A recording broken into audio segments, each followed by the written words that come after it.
Y bien, ya estamos a tan solo unos días de la segunda vuelta electoral aquí en Guatemala, el llamado balotaje que se lleva a cabo a través del voto popular. Ha habido una discusión, ha habido una serie de señalamientos, ha habido campañas de desprestigio, campañas negras en ambos partidos, y es necesario hacer algunas puntualizaciones para dejar fe para la historia, para el análisis de lo que viene en los próximos años, y sobre esto hablaremos el día de hoy.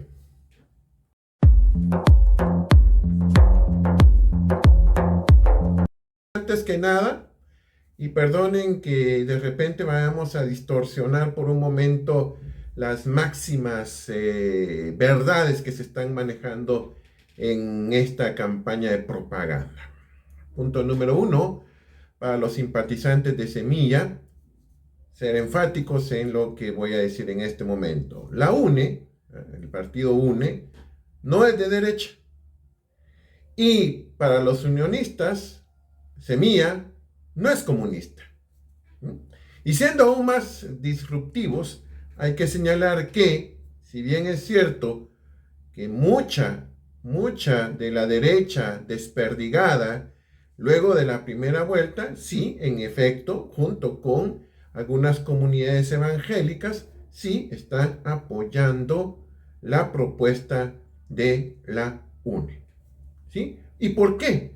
Pues porque consideran que este es un mal menor a tener, por ejemplo, al partido Semilla en el gobierno.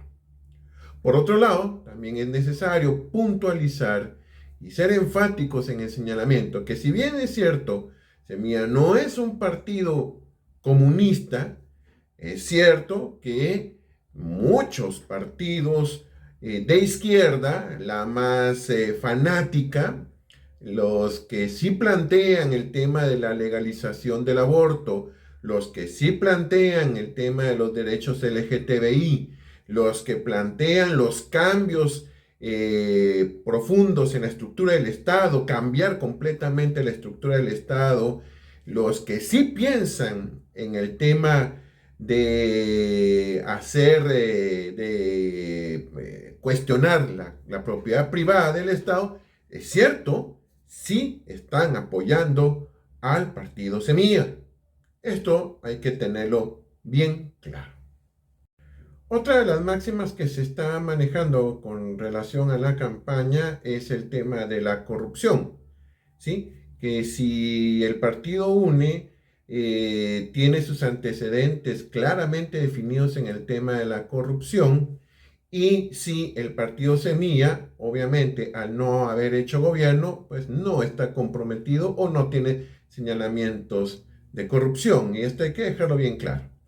Cuando el partido UNE hizo gobierno durante la presidencia de Álvaro Colón, en efecto, terminó ese gobierno, como todos los anteriores a él y después de él, en una serie de señalamientos de actos de corrupción. ¿Sí? De eso no se puede tapar el sol con un dedo. Sí hubo actos de corrupción, y muchos de esos actos de corrupción precisamente se dieron cuando el enfoque del mismo gobierno era socialdemócrata. Por lo tanto, estaban asociados a las políticas socialdemócratas clientelistas que desarrollaron durante esos 4 años de gobierno.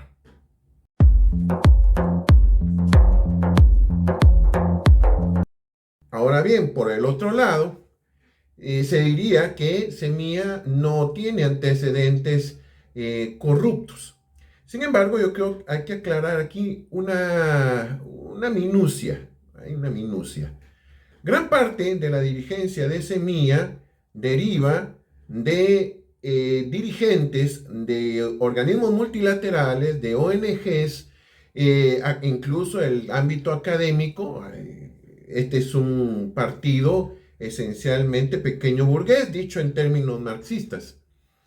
Si es cierto, no, gran parte de ellos no han hecho gobierno, pero no significa que por haber estado en ONGs estén exentos de la corrupción. Y les voy a poner un ejemplo, el caso de Asodefir, que fue un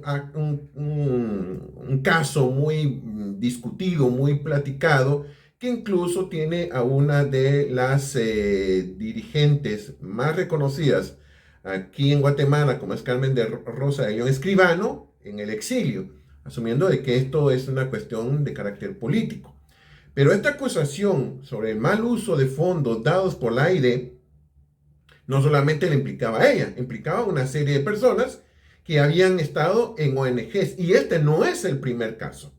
Antes de ese han habido muchos casos asociados a ONGs con financiamiento completamente del extranjero o con financiamiento del Estado, lo cual sería algo contradictorio, pero no es la primera vez. Sí ha habido corrupción. Lo que sucede es que en el ámbito nacional pareciera ser de que hay corrupción de primera y de segundo orden. O sea, corrupción mala y corrupción buena.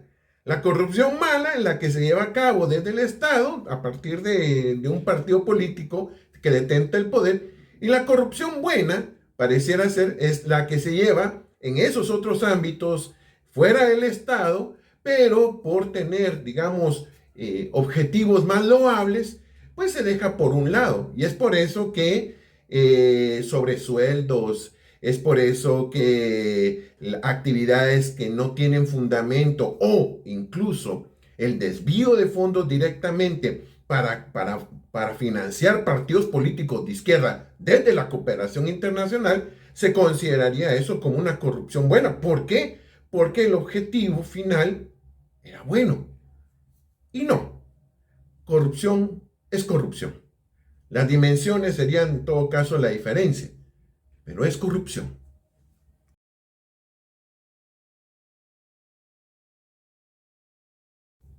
Reflexión final antes del 20 de agosto, que va a ser la segunda vuelta electoral.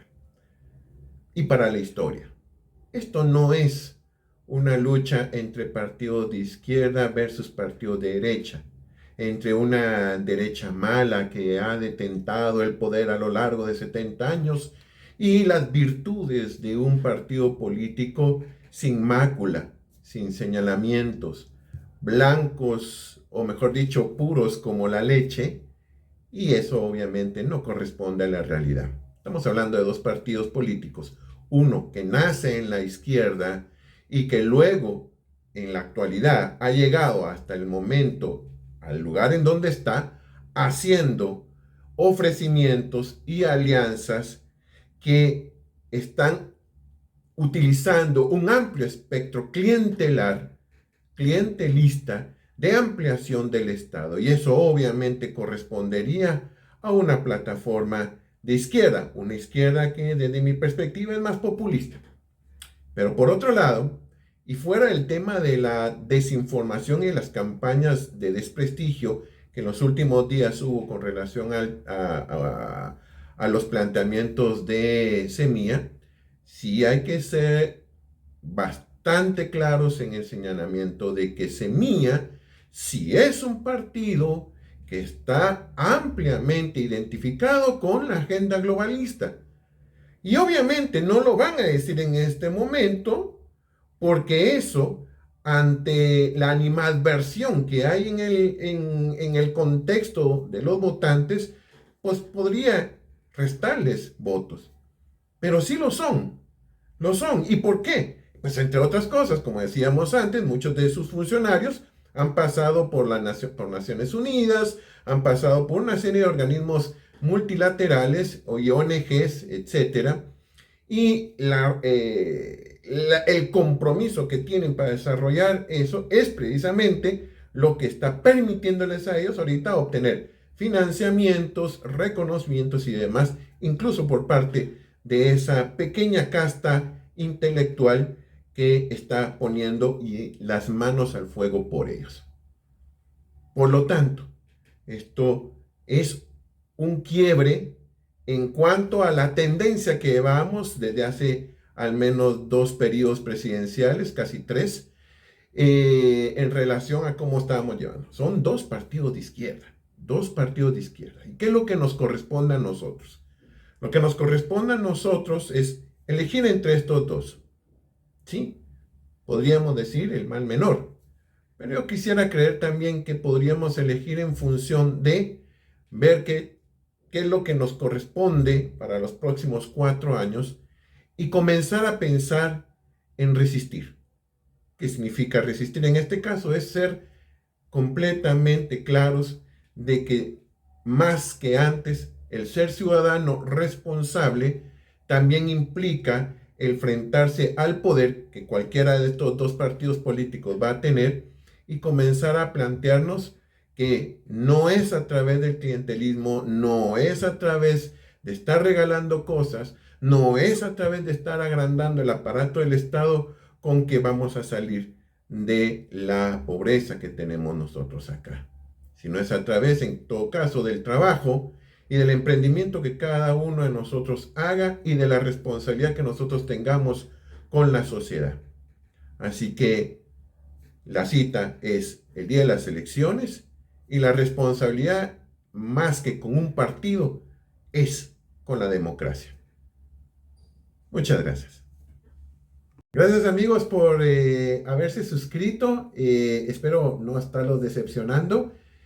Por favor, activen la campanita, así se les va a ir notificando cuando saquemos nuevos videos con análisis de la política nacional y un poco de la internacional. Nos vemos.